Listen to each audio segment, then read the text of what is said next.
இன்றைய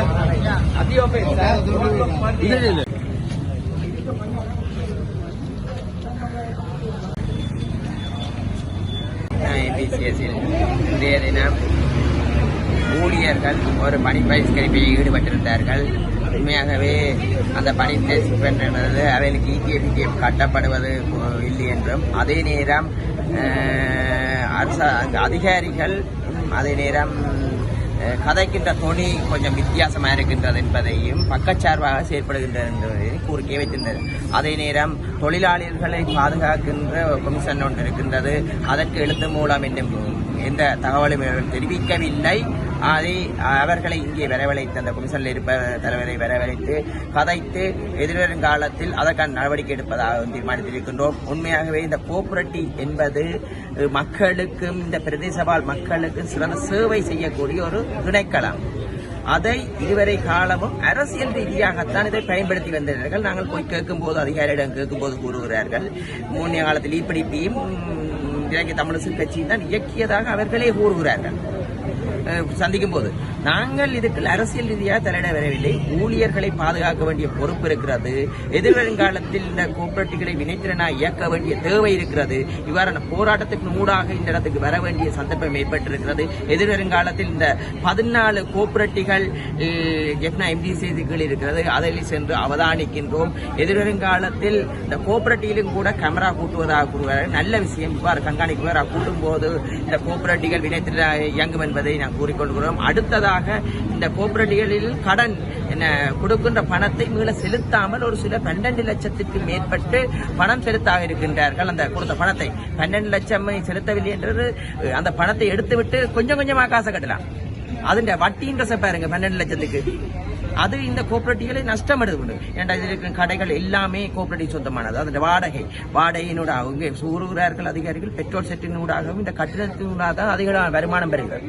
இதே ஒரு தனியார்கிட்ட இருக்குமாக இருந்தால், இந்த 14 கோஆபரேட்டிவ்கள் தனியார்கிட்ட இருக்குமாக இருந்தால், இந்த கோஆபரேட்டிவ்கள் அரசியல் மயப்படுத்தப்பட்டதன் விளைவாகத்தான் இந்த கோஆபரேட்டிவ்கள் பின்னோக்கி நகர்ந்திருக்கிறது. தேசிய மக்கள் சக்தி அரசாங்கத்தை பொறுத்தவரைக்கும் நாங்கள் அரசியல் ரீதியாக எந்த பிரதிபலனையும் இந்த கோஆபரேட்டிவ் எதிர்பார்க்க வேண்டிய தேவையில்லை. தேர்தலுக்காக இவர்களை பயன்படுத்த வேண்டிய தேவையில்லை. ஒரு சுயாதீனமாக இயங்குமாக இருந்தால் இந்த கோஆபரேட்டிவ்கள் நல்ல நிலைக்கிட்டு செல்லும். அதற்காக எதிர்வரும் காலத்தில் எங்களது அமைச்சருடன் கதைத்து இந்த கோஆபரேட்டிவ்களுக்கு உதவி செய்து மேலும் தூக்க வேண்டிய பொறுப்பு இருக்கிறது. அந்த பொறுப்பை நான் சிவனை நிறைவேற்றி வருகிறேன்.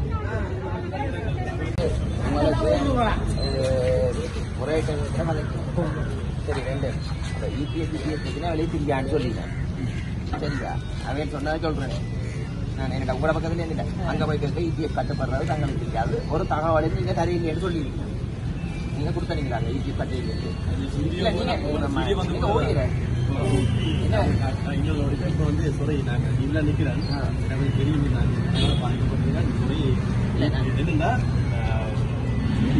இபிஎஃப் வந்து சீரியோ வந்து ஒரு மாதம் கணக்கு வந்து பார்த்து அதை விட கருமதிகள் வந்து மரபு நான் சொல்றேன். அவன் சொன்னதை சொல்றேன். அவன் அப்ப இபிஎஃப் பிரச்சனை இருக்கும். அந்த முறையிட்ட விதத்துல அது இதுக்கு ஊழியட்ட பிரச்சனையை அவதானிக்க வேண்டிய ஒரு குழு போட்டு தானே பிரகாசன் ஒரு ஆள் இருக்கிறார். அப்ப நான் வரையும் பார்த்து உங்களோட பிரச்சனை இல்லை கதைக்க சொன்னாங்க. மற்றது உங்களோட குழுக்கள் எஃப்எம்பியில் போட்ட குழுக்கள் அதுகள் எல்லாமே தனிப்பட்ட ரீதியில் எங்களுக்கு எழுத்து மூலம் தாங்க. நாங்க அடுத்த கட்ட நடவடிக்கைக்கு போறோம். இப்ப நிதானமாக உங்களோட வேலையில இப்ப கூட சம்பள பிரச்சனை வந்து இருக்கு தானே. சம்பள பிரச்சனை அவங்க ஒழுங்கா தெரியல. இடிஎஃப் தான் கட்டுப்படி இல்லை. அதே நேரம் உங்கள்கிட்ட கதைக்கிற விதம் வந்து அது யாரு கிளம்பு வளர்ச்சி செய்கிறாரு. கூட்டுறவுன்றது இல்லை, சேர்த்து அதையும் நாங்க பக்க சம சேர்க்கிறோம்.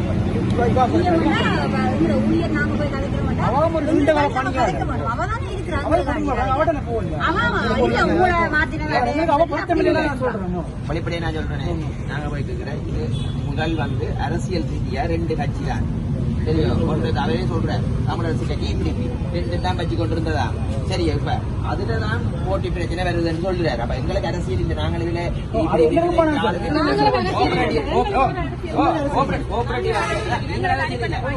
கோஆபரேட்டிவ் வந்து மக்களுடைய சரி. அங்க அரசியல் கட்சி முந்தைய அரசியல் கட்சியை பயன்படுத்தினது இதுதான் உண்மை. நாங்களே அரசியல் ரீதியாக எங்களை ஆக்கிக்கணுமா? இல்லை, எனக்கு யாரிடம் எங்களுக்கு கோஆபரேட்டிவ் வளர்ந்த உங்களோட மக்கள் கொஞ்சம் நல்லா முன்னேறும். இந்த பில்டிங் வச்சு எல்லாத்தையும் நல்லா டெவலப் பண்ண வேண்டிய தேவை. சரி, பெட்ரோல் சேர்த்து எல்லாம் வச்சிருக்கப்ப இதுல லாபத்தை எடுத்து நல்ல ஒரு உங்களோட பிள்ளைகளுக்கு எல்லாத்துக்கும் நல்ல ஒரு கோஆபரேட்டிவ் உங்களுக்கு மட்டும் உங்களோட பிள்ளைகளுக்கு ஏதாவது ஒன்று கூட லாபம் படிக்கிறதுக்கு ஏதாவது நீங்க கூடிய கட்டமைப்பு இருக்கிற கோஆபரேட்டிவ். அப்ப இதனால அரசு ரீதியாக செய்த பிரச்சாரத்தை கூட்டிட்டு போறதா தான் இருந்தது. இப்ப எல்லாமே மாறி இருக்குது. இப்ப நாங்க சொல்றோம், இப்ப எங்களுக்கு வந்து முதல்லையும் வெளுத்து முழு தந்திருக்காங்க, கொஞ்சம் பிரச்சனை. இப்ப இதுல இருந்து எங்களுக்கு உங்களோட ஊழியர் வந்தால் நாங்கள் உங்களுக்கு ஒரு தீர்வு பிடித்தலாம். நான் அதையும் சொல்லிட்டு ஆர்ப்பாட்டம் செய்துட்டு நீங்க பழி வாங்க போகாதீங்க. அது நடக்குது சார். அது பின்ன போட்டு நாங்க இதுக்கு நிற்போம்.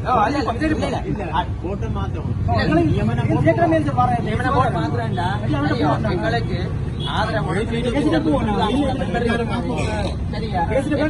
எத்தனை பேர் மெம்பர் எனக்கு தெரியாது. மெம்பர் இருக்குன்னு உங்களுக்கு எத்தனை பேர் மொத்த மெம்பர் அவளை எடுத்து மூட்டாம். சரியோ, அதே மாதிரி ஊழியத்தை இந்த பிரச்சனையில இருந்து சைனை வச்சு என்னென்ன கொண்டு வந்தாங்க அடுத்த கட்ட நடக்கிறது. நான் இன்றைக்கு இலவசத்தை ஒரு ஆள் ஊழியத்தை பிரச்சனையில் அவதானிக்கிறதுக்கு அவரை வர சொல்லி இருக்கிறேன். இப்ப வந்து பந்து கொண்ட கேட்பேன் பிரச்சனையில உள்ளுக்க நீங்க வேலையே செய்யுங்க.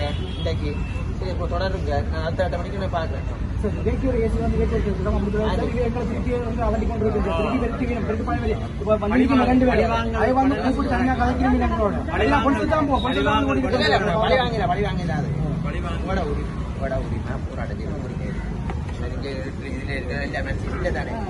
கஷ்டத்துல வேலை செய்யற வேலை செய்யறாங்க. அதுக்கு உங்களுக்கு இவ்வளவு ஆழம் உங்களுக்கு எழுந்தா மனமாக்காய்ச்சி அப்படி இருக்கு.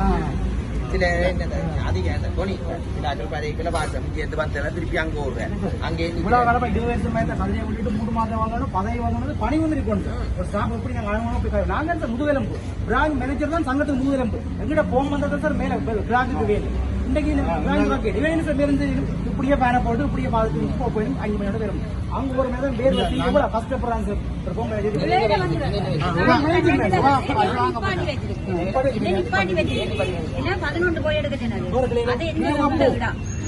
கடன்கள் எல்லாம் எனக்கு என்னையும் 11 தான் மாத்தினது. அதுக்கப்புறம் வேற ஒரு ஆக்ஷனுமே இல்லை. கிடா மாத்த வழிக்கிட்டா எல்லாரையும் மாத்தோம். மாத்தி போட்டு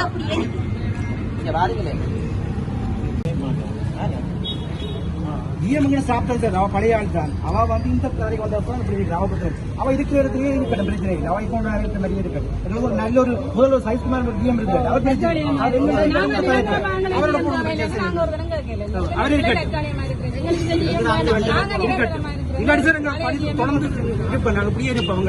நாங்க 20 வருஷமா இருக்கோம் சார். கொரோனா 2006 வேலைக்கு போயிருப்பேன்.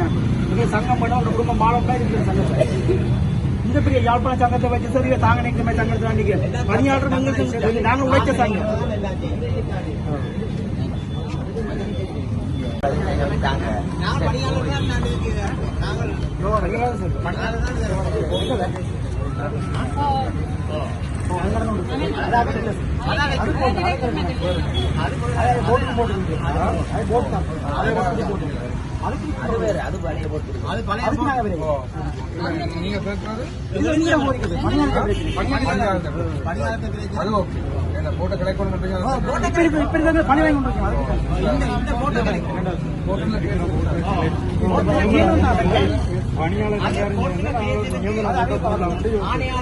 பழைய போட்டுக்கு தான் இந்த போட்டுக்கும் இதுக்கும் இல்லை.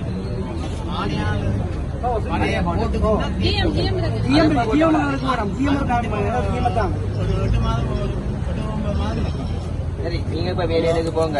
சரியோ, பழிவாங்கல் நடக்காது. அவள் சொல்ற தான் பேச வேண்டிய 2 பேரை தான் டிரான்ஸ்பர் பண்ணி. சரியோ, என்னென்ன ஷோர்டேஜ்கள் கணக்கு இருக்கு. அந்த செம்புல கட்டுவாங்க சார். மேனேஜ்மெண்ட் ஒரு டிபாசிட் காசு வேண்டிக்கு தானே. சரியோ, அதனால அதை விட முதல்ல ஷோர்டேஜுக்காக விட போறது இல்லையே. மேனேஜர் நீ சார் 12 லட்சம் ரூபா 12 லட்சம் ரூபா சீக்கிரம் விட்டு வாங்க பிராண்ட் கொடுத்துருக்கா சார். இவன் சப்போர்ட் பண்ணி சார். நாங்களே அப்ப குடிக்க முடியல. நீங்க விட்டு ஒரு பிரான்ச் மேனேஜர் எனக்கு சார்பா அந்த காசு கட்ட முதல் பிராண்ட் கொடுத்துருக்கோம். முந்தி அப்படி சார் இவங்க செக் பண்ணி போட்டு விட்டு வர வெளியே போயிட்டு வெளியே அவ வீட்டுல பிராண்ட் கொடுத்துருக்கு சார். ஆனா நாங்க 3 லட்சம் 2 லட்சம் சோறு விட்டா அதுல அந்த மாத கட்டுறதுக்கு எங்களை கொண்டு பொதுவாக 12 லட்சத்தை எடுத்து போட்டு வட்டியோட கட்ட இல்ல. அது அந்த போட்டோ இருக்கு நீங்க சொல்றது கோரிக்கை சரி 12 வாங்கி போட்டு பட்டியும் இல்ல 12 தான் கட்டுறா நல்ல உழைப்பேன் நல்ல இந்த ஏற்கனவே ஒரு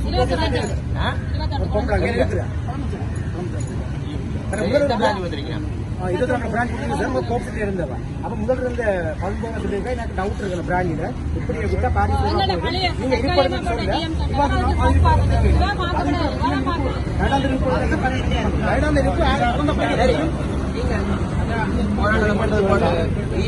கட்டுப்படுது 4 மாதத்துக்கு தான் கட்ட இல்லையா சரியோ கட்டுறீங்கம்மா அடுத்தது உங்களுக்கு பழி வாங்க 2 நாங்க செய்யப்பட இல்லையா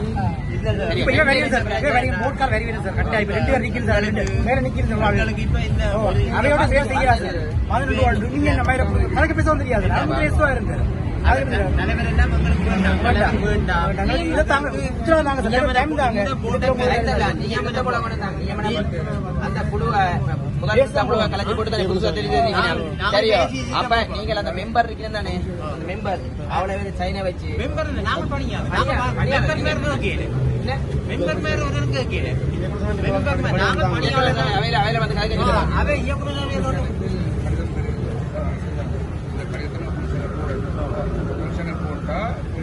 சாதகமாக தான் நாங்கள் எம்ப்ளாய்ஸ் பக்கம் தான் நினைக்கிறோம் எம்ப்ளாய்ஸ் சார்பாக தான் நாங்கள் முடிவெடுப்போம் அப்போ சரிபடியே நாங்கள் பார்ப்போம் எம்ப்ளாய்ஸுக்கு இபிஎஃப் கட்டலைன்னு சொன்னால் அதுக்கான காரணம் என்னன்றதை கவர்மெண்ட்டாக உங்களில் இருந்து ஒரு டீம் எடுத்து அவன் நிர்வாகத்தில் இருந்து ஒரு டீம் எடுத்து நாங்கள் அதை பார்ப்போம் முதலாவது நீங்கள் செய்ய வேண்டிய வேலை கமிஷனுக்கு லெட்டர் ஒன்றை போடணும்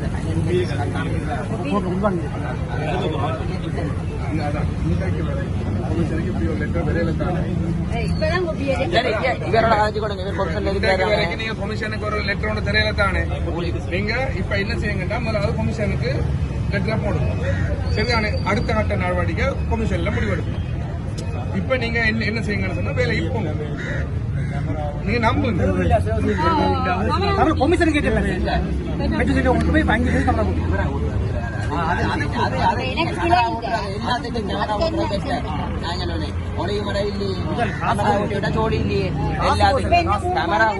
கேமரா கூட்ட வேண்டிய கடப்பாடு இருக்கு அவங்கள அதை நிப்பாட்ட நாங்கள் எம்ப்ளாயிஸ் சார்பாக நீங்க புறாப்பீங்க வந்திருக்கிறோம் என்ன அப்ப நீங்க இப்ப என்ன செய்யுங்கன்னு சொன்னா இன்றைக்கு வரைக்கும் உங்களோட பாதிப்பு தொடர்பா கமிஷனுக்கு தெரியாதுதானே அப்ப நாங்க முதல்ல என்ன செய்யணும் கமிஷனுக்கு அதை நாங்கள் பாரப்படுத்தோம் கமிஷன் அதுல பிளபடுமா இருந்தா தான் நீங்க இந்த தூய்மையா வராது நீங்க தான் தொழிலாளிகள் கஷ்டப்பட்டு பிழைக்கிறார்கள் உங்களோட கருத்தத்தை அடுத்தவங்க கொண்டு போக விடையில இல்ல நீங்க ஒண்ணும் வேண்டாம் நீங்க இது எழுது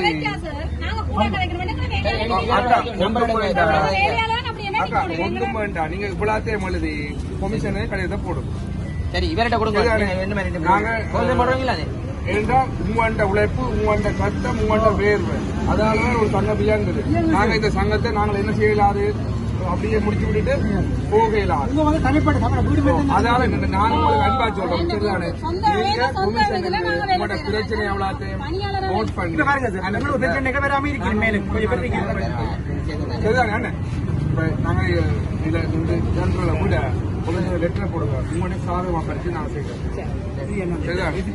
இப்ப நாங்க கோஆபரேட்டிவ் வந்து அரசியல் ஆளுங்களுக்கு கமிட்டி எப்படி இருந்தாலும் தெரியும் உங்களுக்கு நாங்க எந்த வகையிலுமே இல்ல ஆனா இந்த கோஆபரேட்டிவ் சீரழிச்சு வச்சிருக்காங்களா நல்லா இயங்கக்கூடிய எல்லாத்தையுமே நாங்க கோஆபரேட்டிவ் பக்கம் வந்து நாங்க அரசியல் ரீதியா அழுத்தம் வைக்கல ஆனா என்ன நடக்கின்ற இப்ப ஒரு சிலர்கள் தாண்டோன்றித்தனமாக அரசியல் செல்வாக்கு உள்ளுக்க பயன்படுத்தினோம் எங்களுக்கு தெரிய வந்திருக்குது தோல்வி கொண்ட அரசியல்வாதிகள் அங்க இருக்கி நம் கொழும்பு இருக்கிறார்கள் அரசியல் ரீதியா செல்வாக்கு பயன்படுத்த ட்ரை பண்ணி நம்மளுக்கு தெரியுது சில இதுல எலெக்ஷன் ரெண்டாக்கிற தலைவரா போட்டு அப்ப இதுகள் எல்லாமே ஒரு அரசியல் ரீதியான பின்புலமாக இயங்கி கொண்டிருந்தோம் கோஆபரேட்டிவ் வச்சு அரசியல் தான் செய்தவங்க கோஆபரேட்டிவ் வச்சு மக்களை முன்னேற்றி இது வேறு காலம் அப்ப நாங்கள் நினைக்கிறேன் நாங்கள் உங்களுக்கு தெரியும் இதுல யாரும் தலைவித்தாங்களா நாங்கள் பிபியா வந்து அரசியல் ரீதியா ஆனா சுயமா இயங்கிட்டா உங்களுக்கு ஒரு பேரு நாங்க முன்னேற்றணும் என்னடா இன்றைக்கு என்ன சில ஊழல் நடக்குதுதான் எல்லாமே சில கிழங்கள்ல இப்ப உங்களுக்கு தெரிஞ்சிருக்கு அப்ப நாங்க இப்ப கதைச்சிட்டு என்ன மாதிரி சிஸ்டம் இருக்குன்னு பார்த்துட்டு நான் சொல்றேன் அவளோட கதை பண்ணிருக்காங்க